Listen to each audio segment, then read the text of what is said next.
Hey guys, with the release of Pokemon Ultra Sun and Moon, I wanted to do a little giveaway for you guys. So I'm giving away 2 Nintendo Switches. Like, comment, and subscribe, and all you have to do is check out the description below for the Gleam.io giveaway link. Fill it out and you'll be good to go. Good luck and enjoy the video. Yo, what is going on YouTube? It's your boy Dan, aka aDrive. I bring you guys a brand new Pokemon Ultra Sun and Moon tutorial today. I'm going to be showing you guys how to get shiny Pokemon in Ultra Sun and Moon. Easy shinies using the SOS method. Now you may be familiar with this method from Pokemon Sun and Moon, but hopefully in this video I can show you a few new tips and tricks that you didn't quite know that'll make your SOS and shiny hunting experience just a little bit easier. Now the mechanics are pretty much the same, but there are a few things that you can learn and some things that are made a little bit easier. So the first thing you're going to want to do is you're going to get yourself an Exeggutor or a Trevenant with a hidden ability Harvest. Now you can actually use the SOS method that you learned from this video to get that Pokemon, as when you use the SOS method and you call in Pokemon, you actually have a higher chance of getting their hidden ability. So you're going to be looking for an Exeggcute or a Phantump with their hidden ability. Phantump is a little bit better, so I recommend going that route, but you want it to have Harvest as its ability, and then you're going to teach it 2 key moves: Skill Swap and Trick or Bestow in the case of Exeggutor. Now the good news is Skill Swap and Trick are both move tutor moves now in Pokemon Ultra Sun and Moon, so you can easily get those move tutors going and you can teach it to your Trevenant. Once you get your Trevenant set up, you're super good to go and you'll be able to use it pretty much every single time you shiny hunt in Pokemon Ultra Sun and Moon. Now the reason why you want to get this Pokemon is because it's going to make it so you can basically infinitely chain a Pokemon without having to worry about whether it has enough attacks or whether it's going to feint itself eventually or so on and so forth. So generally speaking, it just makes the process easier. So all you have to do is attack the Pokemon on the left side as opposed to the Pokemon on the right side, which will be infinitely chaining itself with this Lepa Berry and Harvest. If you don't know what Harvest does, it basically says once you consume a berry, you have a 50% chance to regain that berry, and then once that Pokemon's attacks run out, it'll use that berry again. Now the Lepa Berry will only kick in once that Pokemon runs out of a PP on a certain attack, so just keep that in mind. So if it doesn't work right away, that is why. So in terms of other things you're going to need a Full Swipe Pokemon. Full Swipe is given to you pretty early on in the game on the first island, so you shouldn't have to worry about obtaining that. You're going to want a Full Swipe Pokemon. I like to use Decidueye. I don't think this one's going to listen to me though, because I transferred it over from my other game to show you guys this tutorial. And you're also going to want to get yourself a slew of Lepa Berries. Lepa Berries can be found on the first island in the berry bushes where Crabrawlers tend to hide. You can take these and put them in Pokepelago, and you can actually basically harvest up a bunch of Lepa Berries. I highly recommend you do this every single day until you have a few hundred Lepa Berries. That way you don't have to worry about it. Once you have all 3 sections built up in Pokepelago, you'll actually get like 18 Lepa Berries per bush. So you end up getting a ton of berries on return, and in like just a few days you could have hundreds and hundreds of Lepa Berries. It's really easy to do. So the way you're going to start this off is you're going to give this berry to Exeggutor. Exeggutor is going to hold the berry. That's going to be objective number 1. The other thing you're going to want to make sure you have is an Adrenaline Orb. You can obtain these as soon as the second island. You'll find them in the wild. Sometimes people will give them to you, but also once you beat Kiawe's trial, you can actually access them from the Pokemon store. They're very cheap, and I would stock up on them. You're going to probably want to have at least 2 every time, but I would recommend just buying a bunch of them so you have them.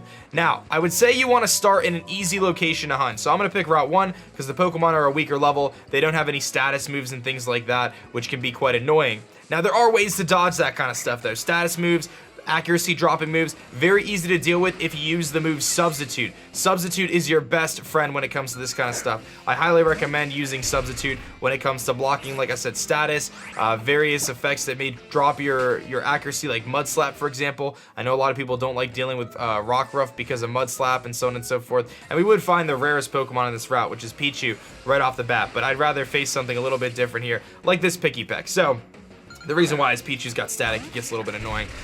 You want to use moves that aren't contact moves. So here's Pikipek. Let's hope that my friend Exeggutor here, all the way from Sun and Moon, is going to listen to me, and he is. So we're going to skill swap as the first thing we do.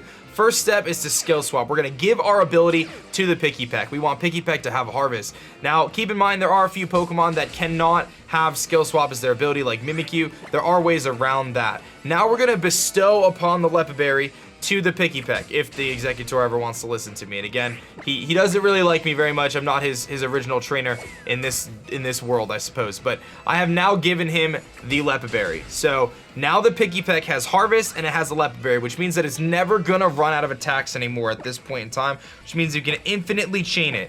Now I'm gonna switch into my false swiping Pokemon. Now this is where Decidueye is phenomenal. It's a ghost type, it's got a lot of good bulk. You can throw leftovers on it, which will help you out. You can set up substitutes and things like that. But in this case, we're gonna rock with our Spearow here.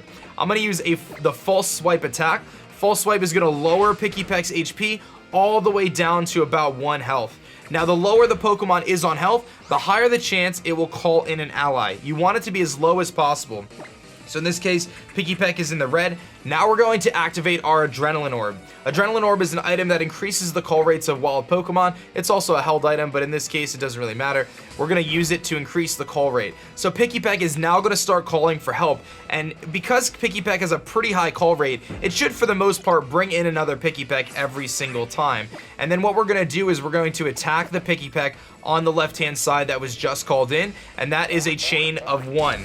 Now, as these Pikipeks continue to call in, the Pokemon that get called in are rarer and rarer. There'll be more Pikipeks. Sometimes you'll even find certain Pokemon like Dratini calling in Dragonites, and you'll find Bagons calling in Salamence, and Golbats calling in Crobats, and all sorts of really cool stuff. So there are some pretty rare Pokemon that can be found in this method, and as you continue chaining on here, the Pokemon you're finding not only have a chance to have their hidden abilities, but they'll also have higher IVs, or individual values, which impact their basically their stats. So it's kind of like their genetics. So as you get to a chain of 30, once you hit that 30th Pokemon, all the Pokemon called in from that point will have 4 perfect stats, which is pretty incredible, especially if you're trying to get started in breeding. So it makes it really easy because you'll have 4 perfect stats. You can actually get some pretty good competitive Pokemon by using the SOS method. So as you can see, I don't really have to put much attention into it. I've done this quite a long time. You simply just continue to knock out the Pokemon on the left-hand side as they get called in. I know there's been some rumors I've seen on Twitter that the Adrenaline Orb doesn't work anymore, or the Pokemon don't call in for help anymore,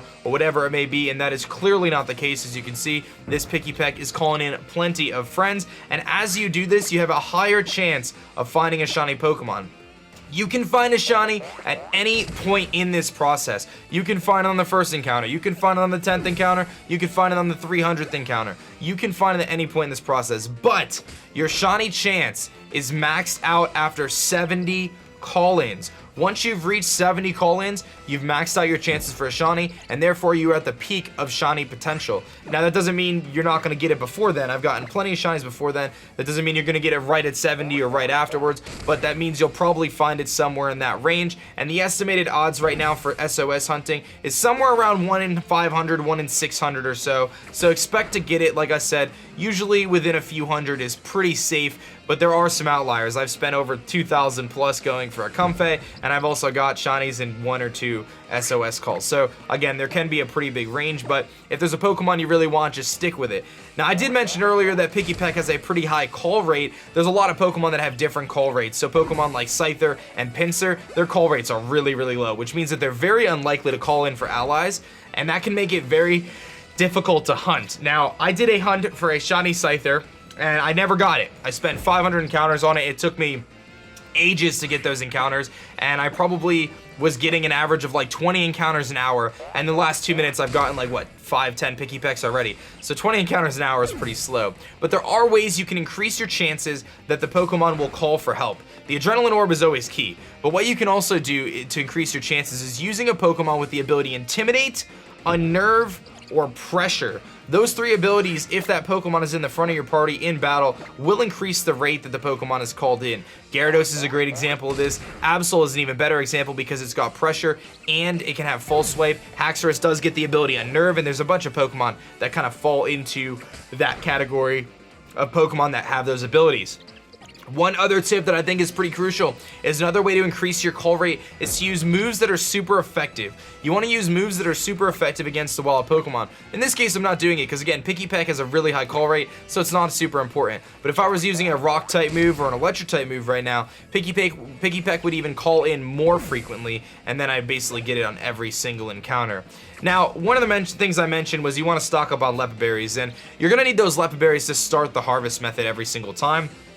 But there's some key things that you want to be able to do with those Lepid Berries as well, including restore your own PP. So obviously, if you're doing this and you're doing this for hundreds of encounters at a time, you're eventually going to run out of attacks.